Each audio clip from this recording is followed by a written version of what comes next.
There are moments in life that split your world into two parts. Before and after.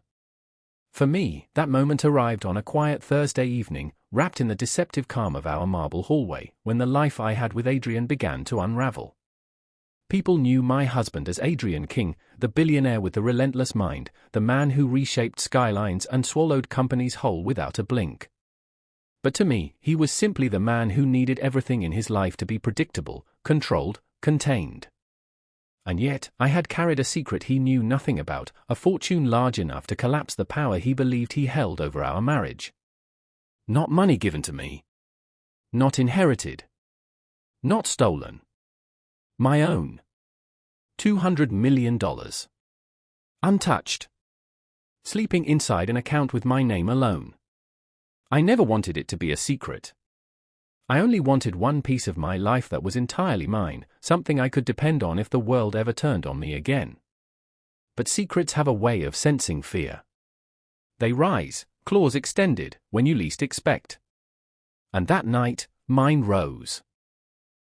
It began with a knock, soft, hesitant, trembling. When the door opened, Adrian's chief accountant stood there with a pale face and a stack of papers clutched against his chest.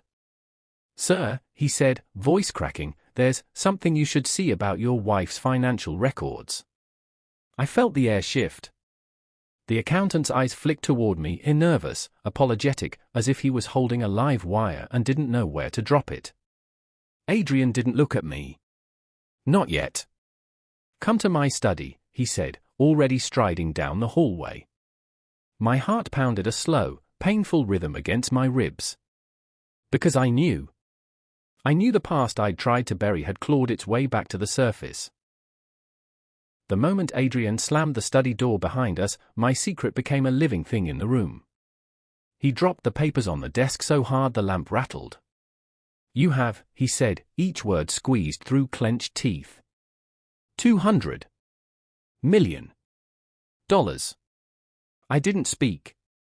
Not because I didn't have words, but because none of them could calm the storm already rising in him. "Where did this come from, Ava?" His voice wasn't angry, it was wounded. A tone I'd never heard from the man who intimidated entire corporations. "It's mine," I whispered.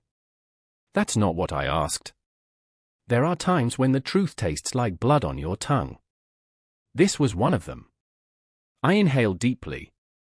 "It's from before you," I said. "From a life I don't talk about. And for the first time in our marriage." He stepped away from me. Physically. Emotionally. Dangerously. My secret had finally cost something. Adrian sat in the leather chair behind his massive desk, the one that made everyone look small in front of him. But right then, he didn't look powerful. He looked lost. "Why would you hide this from me?" he asked quietly. "That amount of money changes everything."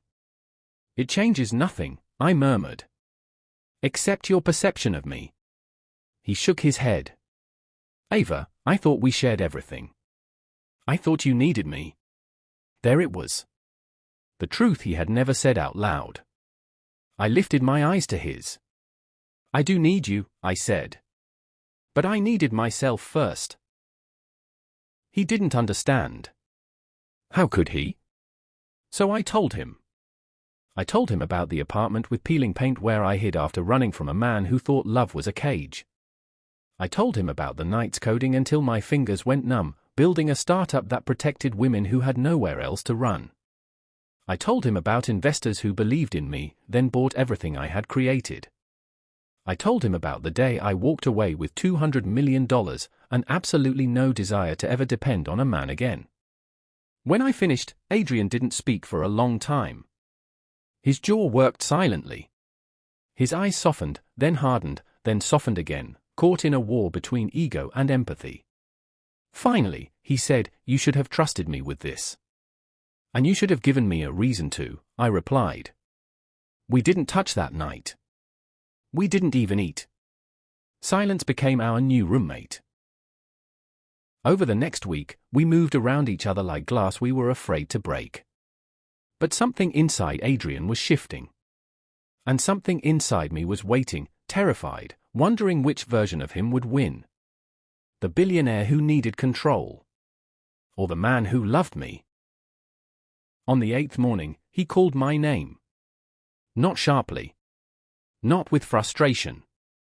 Just Ava. I walked into his study, the same room where everything had fallen apart. But this time, the desk was clear except for one folder laid neatly in the center. Adrian stood beside it, hands in his pockets, looking strangely unsure of himself. I did something, he said quietly. And I hope it's the right thing. He opened the folder and pushed it toward me. Inside was a legal amendment. My breath caught. He was offering me equal partnership in all his companies. Not symbolic. Not decorative. Real power. Real trust. Real equality. My throat tightened. Why? I whispered. Because you built your empire without me, he said. And yet you still chose me. I won't punish you for surviving. And I don't want a wife who needs me. I want a partner who stands beside me. Tears stung my eyes. Not because of the money. Not because of the power. But because for the first time, he saw me. All of me. That evening, we sat on the terrace overlooking the city, a city he built, and a future we were finally willing to build together. The sun dipped behind the skyline, painting everything gold. Adrian reached for my hand. No more secrets, he whispered. I nodded. No more cages. And somewhere between the dying light and the rising night, we stitched ourselves back together. Not as billionaire and wife, but as equals.